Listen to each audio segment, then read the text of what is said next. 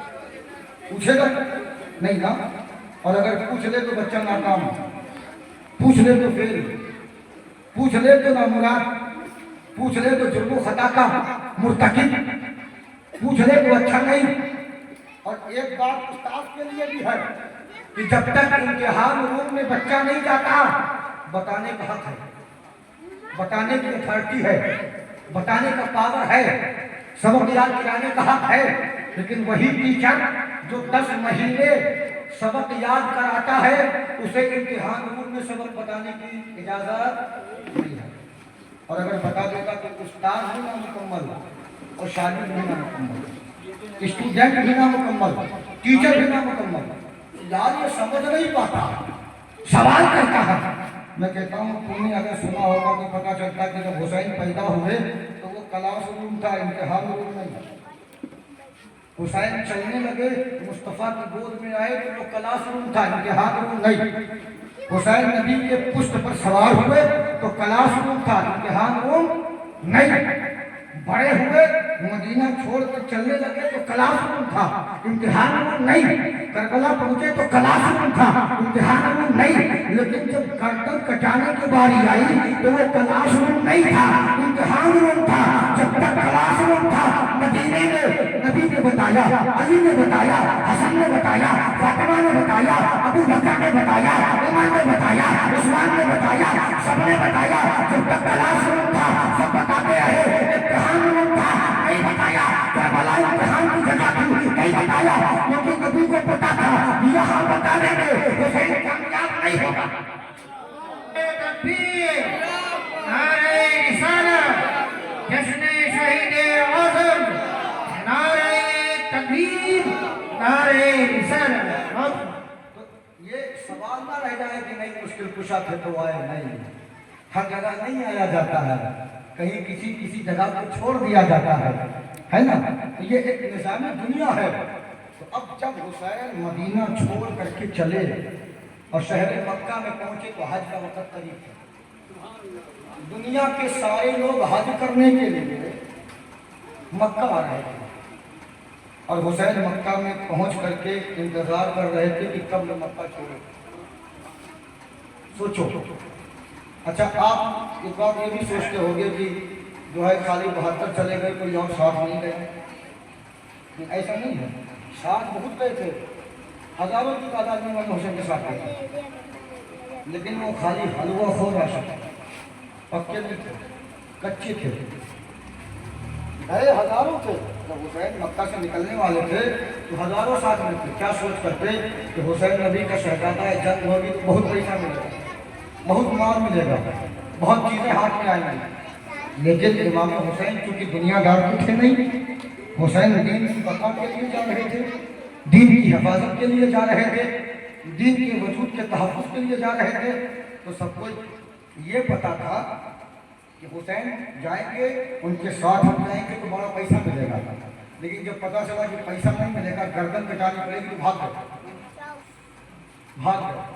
تو ایسے عاشق آپ بھی بنو کہ بھاگنا نہ پڑے، ورنہ تو آج کل 90% ایسے ہیں کہ شیرینی اور مٹھائی کے چکر میں ہی حسین نہیں بنے ہیں، نہ ملے تو آئے گا، نہ ملے تو حسین کا نعرہ لگائے گا، ایسے بھی ہے۔ تو ان لوگوں کی طرح ایسے کچے عاشق نہ بننا کہ جو چھوڑ کے بھاگ رہے ہیں، کیونکہ جو بھاگ جاتے ہیں نا دنیا ان کو بھول جاتی ہے، جو بھاگ جاتے ہیں نا دنیا ان کو فراموش کر دیتی ہے۔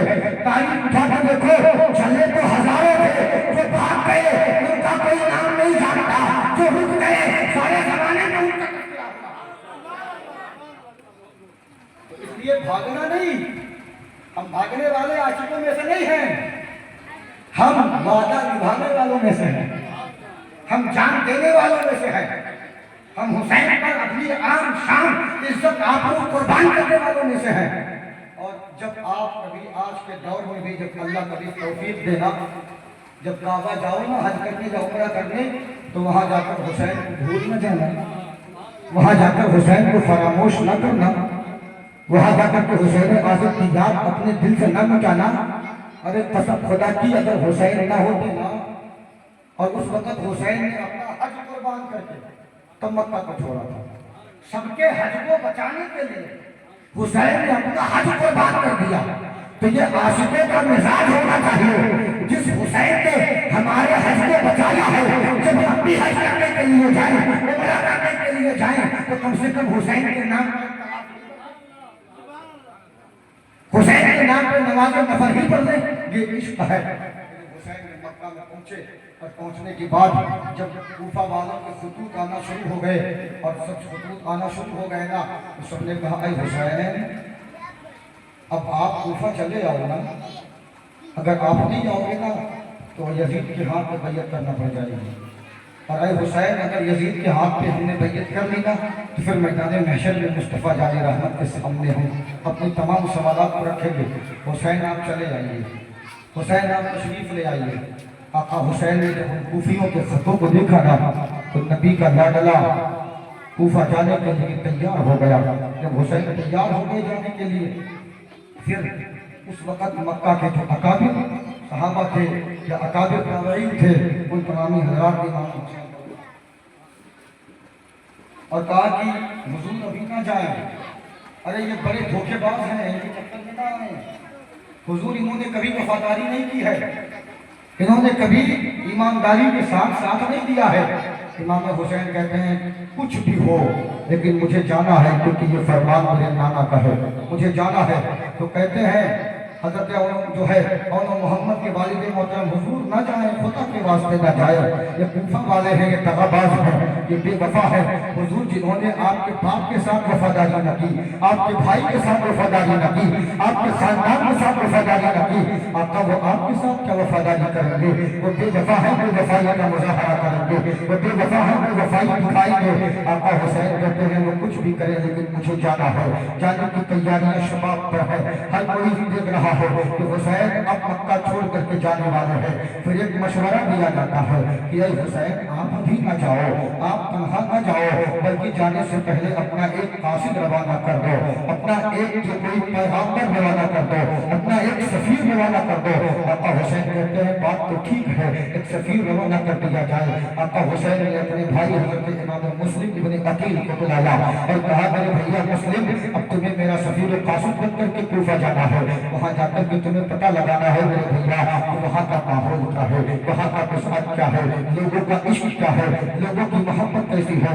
حضرت مسلم ابن عقیل کہتے ہیں حضور ٹھیک ہے، آپ کی بات ہے، آپ کا فرمان ہے، آپ کے نام پہ میں اپنی 1000 جان قربان کر سکتا ہوں۔ حضرت مسلم ابن عقیل جانے کے لیے تیار ہو جاتے ہیں، لیکن ساتھ میں جو ہے ان کے جو چھوٹے چھوٹے شہزادے محمد ابراہیم کی تیاری بنائے رکھتے ہیں۔ حضرت مسلم ابن عقیل اپنے بچوں کو لے کر جانا نہیں چاہتے، لیکن وہ چھوٹے بچے اپنے باپ کی قدموں کو تھام لیتے ہیں۔ اے میرے والد مکرم، اے میرے والد اکرم، ہم آپ کو اکیلا نہ جانے دیں گے، ہم آپ کو تنہا نہ جانے دیں گے۔ حضرت مسلم کہتے ہیں میرے پیارو تم یہیں رہو، تم تو بچے ہو، ابھی صعوبت سفر برداشت نہ کر سکو گے، ابھی سفر کی مشقتیں برداشت نہ کر سکو گے، ابھی سفر کی معاملات اٹھا نہ سکو گے۔ حضرت امام مسلم سمجھا رہے ہیں، لیکن بیٹے ہیں کہتے ہیں نہیں بیٹا، جائیں گے تو آپ کے ساتھ جائیں گے، آپ کا ساتھ نہیں چھوڑیں گے۔ حضرت امام مسلم اپنے ان دونوں شہزادوں کو ساتھ لے کر کے کوفہ کی طرف بڑھتے ہیں۔ ادھر کوفہ میں یزید کی حکم سے ابن زیاد داخل ہو چکا تھا، اور وہاں پر جا کر کے اس نے جو ہے یزید کی حکومت کا پرچار کرنا شروع کر دیا تھا۔ بالآخر آقا امام مسلم رضی اللہ تعالیٰ عنہ جب کوفہ کی دھرتی پر قدم رکھتے ہیں تو کیا دیکھتے ہیں؟ کوفہ کا ہر آدمی حسین کا عاشق ہے۔ کیا دیکھتے ہیں؟ کوفہ کا ہر آدمی حسین کا دیوانہ ہے۔ کیا دیکھتے ہیں؟ کوفہ کا ہر آدمی حسین کا جانشین و وفادار ہے۔ ہر کوئی لوگ، ہر کوئی حضرت مسلم کو حضرت امام حسین کا نائب سمجھ کر کے آپ کے ہاتھ پر بیعت کرنے کے لیے تیار ہے۔ لوگ جھوٹ در جھوٹ بیعت ہو رہے ہیں، لوگ جھوٹ در جھوٹ امید ہو رہے ہیں، اپنا ہاتھ امام مسلم کے ہاتھ میں رکھ رہے ہیں۔ آقا امام مسلم کی ذات مکرم ہے۔ جب آپ نے دیکھا کہ کوفہ والوں کا عشق یہ ہے، جب آپ نے دیکھا کہ کوفہ والوں کی محبت یہ ہے، جب آپ نے دیکھا کہ کوفہ والوں کا پیار یہ ہے، تو اپنے آپ نے ایک خط لکھا جس میں لکھا تھا اے ابن رسول، اے مولا علی کے دیدن، اے فاطمہ زہرا کے لخت جگر، اے اہل حضرت مصطفیٰ میں جو ہے افضل والا حسین سنو یہاں تو ہر آدمی آپ کا جانشین ہے، یہاں تو ہر آدمی آپ کا وفادار ہے، یہاں تو ہر آدمی آپ پر فدا ہے، یہاں تو ہر آدمی آپ کا انتظار کر رہا ہے۔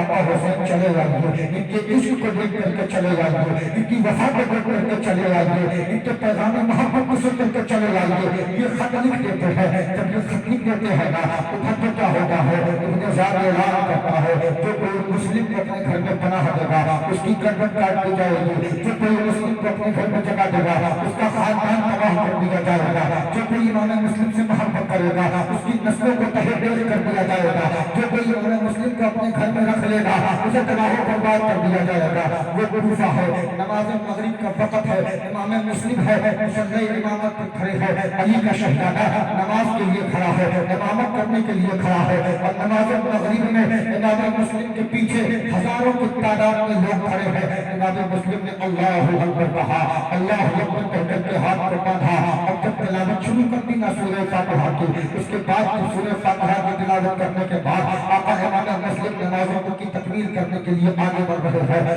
اب آپ کو پتا ہے یہ سب پیچھے کھڑے ہیں، میرے آقا امام مسلم نے دیکھا کہ جب میں نماز کے لیے کھڑا ہوا تھا تو میرے پیچھے ہزاروں لوگ کھڑے تھے، مگر جب سلام پھیرا نا تو کوئی نظر نہیں آ رہا ہے، ایک آدمی نہیں دکھ رہا ہے، ایک آدمی بھی نگاہوں کے سامنے دکھائی نہیں دے رہا۔ امام مسلم سمجھ گئے کہ یہ کوفہ والے بے وفائی کر گئے ہیں، یہ کوفہ والے دغابازی کر گئے ہیں، ان کے اندر محبت تھی ہی نہیں، ان کے اندر وفا تھی ہی نہیں، ان کے اندر پیار تھی ہی رہا، ان کے اندر الفت تھی ہی نہیں۔ امام مسلم سمجھ جاتے ہیں، آنکھوں میں آنسو آ جاتے ہیں۔ کسی نے پوچھا تھا مسلم کیوں رو رہے ہو؟ کیا جان کا خطرہ ہے کہ رو رہے ہو؟ کیا اپنے گردن کٹتے ہوئی دکھائی دے رہی ہے کہ رو رہے ہو؟ کیا جو ہے شرم سے الگ ہوتا ہوا نظر آنے والا ہے کہ رو رہے ہو؟ کہتے ہیں نادان تو کیا جان ہم کون ہے؟ ہماری دلوں میں حیدری خود ہے، دنیا کے کسی ماں نے وہ بیٹا نہیں پیدا کیا جو حسین کے بھائیوں کو ڈرا دے، کوئی بیٹا نہیں پیدا کیا جو علی کے لالے کو ڈرا دے، کوئی بیٹا نہیں پیدا کیا جو فاطمہ کے دیوبندوں کو ڈرا دے۔ ہم ڈرنے کے لیے نہیں پیدا کیے گئے ہیں، ہم جو ہے خوف کھانے کے لیے نہیں پیدا کیے گئے ہیں، ہم وہ ہیں کہ اگر ہمارے آگے شیر بندر بھی آ جائے تو وہ خوف کھا کے بھاگ جاتا ہے، ہمارے آگے کوئی بہادر بھی آ جائے تو وہ خوف کھا کے بھاگ جاتا ہے، ہمارے آگے اگر کوئی بزرگ چلی بھی آ جائے تو وہ خوف کھا کے بھاگ جاتا ہے۔ تو وہ کہتا ہے مسلم رو کیوں رہے ہو؟ وہاں رونے کی یہ وجہ نہیں ہے کہ میں تکلیف میں ہوں، رونے کی یہ وجہ نہیں ہے کہ میرے پاس کوئی طاقت نہیں ہے، میرے ساتھ آدمیوں کی تعداد نہیں ہے، وہاں پھر میں رو رہا ہوں، وہاں اس لیے رو رہا ہوں کہ میں نے اپنے آقا امام حسین کو خط لکھ دیا ہے، بھیا حسین مکہ کو چھوڑ کر کے کوفہ چلے آؤ، بھیا حسین یہاں کے لوگ وفادار ہیں، یہاں کے لوگ آپ کے جانشین ہیں، آپ کے ماننے والے ہیں، آپ کے چاہنے والے ہیں، بھیا چلے آؤ نا، بھیا آپ چلے آؤ گے تو یہاں کا نظام ٹھیک ہو جائے گا، بھیا آپ چلے آؤ گے تو یہاں کا معاملہ ٹھیک ہو جائے گا۔ میں اس لیے رو رہا ہوں کہ میں نے تو خط آقا حسین کو بھیج دیا ہے، کہیں ایسا نہ ہو کہ حسین آئے ان کو تکلیف پہنچایا جائے، کہیں ایسا نہ ہو کہ حسین آئے ان کو ستایا جائے، کہیں ایسا نہ ہو کہ حسین آئے انہیں رلایا جائے، کہیں ایسا نہ ہو کہ حسین آئے ان کے گھر والوں کو پریشان کیا جائے۔ مجھے اپنی ذات کی فکر نہیں ہے، مجھے اپنے آپ کی فکر نہیں ہے، مجھے اپنی پرواہ نہیں ہے۔ ارے ایک مسلم کیا ہزار مسلم بھی ہو تو حسین کے نام پر قربان ہے، ایک مسلم کیا ہزاروں مسلم ہو تو حسین کے نام پہ فدا ہے، حسین کے نام پہ مسلم کی ایسی ہزاروں جو نچھانا ہو جائے، مسلم اپنے لیے فکر نہیں کرتا ہے، حسین اعظم کی فکر کر رہا ہے۔ آقا امام مسلم کی آنکھوں میں آنسو ہے۔ اب جو ہے یہ کوفہ ہے جو کل اپنا تھا، کوفہ کے لوگ اپنے تھے، آج ہر کوئی پرایا ہو چکا ہے، آج ہر کوئی بیگانہ ہو چکا ہے۔ کل جو لوگ ہاتھ چوم رہے تھے آج چہرہ دیکھنے کے لیے تیار نہیں ہے، کل جو لوگ کھانا کھلا رہے تھے آج پانی دینے کے لیے تیار نہیں ہے۔ آقا امام مسلم کی ذات کریمہ ہے، جب حضرت آقا امام مسلم رات کی تاریکی میں چکر لگا رہے ہیں، کہیں رہنے کے لیے کوئی جگہ مل جائے، کوئی جگہ مل جائے، اتنے میں آپ نے ایک دروازہ کھٹکھٹایا، دروازہ جب آپ نے کھٹکھٹا دیا نا ایک طواف آمی اور ایک دروازہ کھول دیتی ہے، دروازہ کھلتا ہے، حضرت امام مسلم کہتے ہیں ضعیفہ کو پیاسا ہوں مجھے پانی پلا دو، وہ پانی لا کر کے دیتی ہے، پھر کہتی ہے آپ کون ہو، آپ کون ہو، کہاں سے آئے ہو، آپ کوفہ کے تو نہیں لگتے، آپ کوفہ کے باشندے تو نہیں لگتے، آپ کوفہ کے مکین تو نہیں لگتے۔